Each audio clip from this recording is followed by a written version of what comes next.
Hello, Steve Arts 89. Well, there's been a lot of controversy about James Cameron recently, and I did a video about this because at first I was kind of on his side, where I felt like, well, I know back in the day he couldn't get the film stock he wanted when he was shooting Aliens, and I remember watching it on DVD or I think maybe Blu-ray, and feeling like, yeah, the grain is really, like, it's a really sharp print, but the grain is really strong.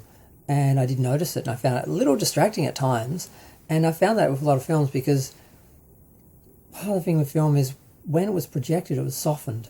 And even though the film would have a certain amount of grain, you weren't expected for the audience to see it or be aware of it. But now that we've got all these high-definition scans of film prints on high-definition screens, we're seeing it sharper than we ever have. And, we weren't supposed to see it that sharp. So sometimes there's stuff that wasn't meant to be visible, and I do think the filmmakers have a right to go in now with the current technology to soften some of these things, to eliminate grain and like strings that were hidden that wouldn't have shown when a film was projected, but now when you watch it on HD TV, you can actually see the strings and the special effects and stuff like that. One particular case ruined the movie for me because I never worked out how they did a particular effect, and it always fascinated me from a child onwards. And you couldn't see it on TV, you couldn't see it on video, you couldn't even see it on DVD, but on Blu-ray you could actually see. I'm like, oh, that's how they did it.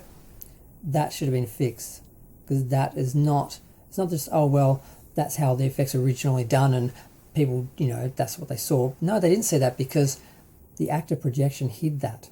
So I understand on some level why filmmakers like James Cameron want to come in and tweak little things that now are visible or distracting on high definition that that we didn't see in when the film's projected or on video and DVD.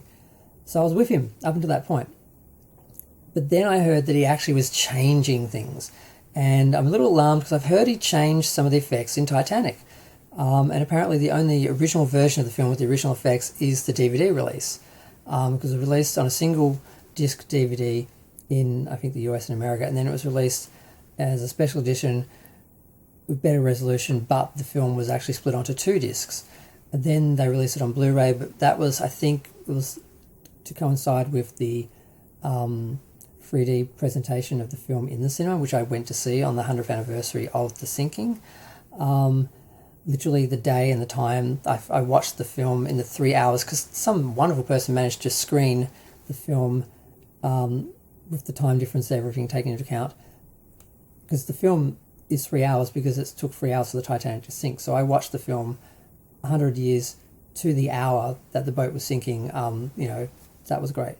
But I haven't watched it since, and I actually thought I did notice some differences, because I seem to recall some of the grading in the backgrounds of the sky, and that did look like you could see that they were either CGI or just the way the DVD was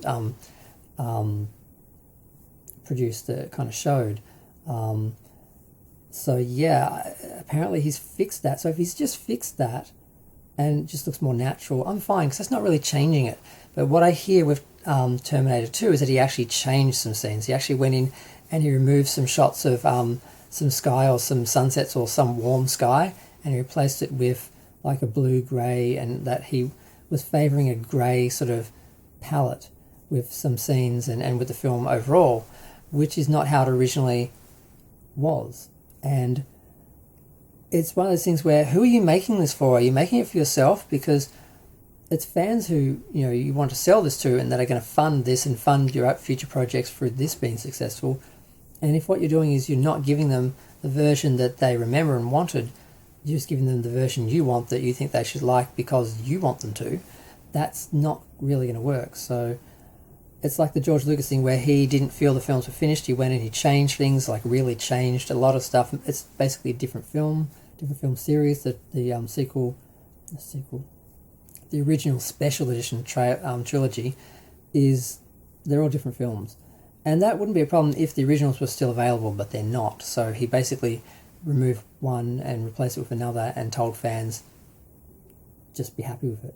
And they weren't happy with it. So if James Cameron's going to start doing the same thing, it becomes revisionism, not just the filmmaker, preserving the film and fixing little technical things as technology gets better to allow it to continue to compete with modern films. So that's all fine. I'm fine with that. Because using digital noise reduction to reduce grain in films, I don't have any problem with that if it's done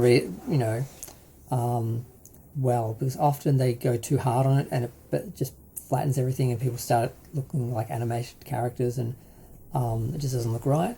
And you don't need to totally erase it, because there's a lot of people who think they're used to digital films and they don't want to see any grain at all, and you lose some of the detail if you remove all of it. But reducing it is a different thing. So I'm fine with a little bit of tweaking, but not changing. Once you start changing, it's a different film, and that's a whole nother kettle of problems. So I'm going to go. Feel free to share, like, comment, subscribe. Let me know what you think of the whole James Cameron thing. I was on his side, and now I'm starting to think I need to go back and look at these films now.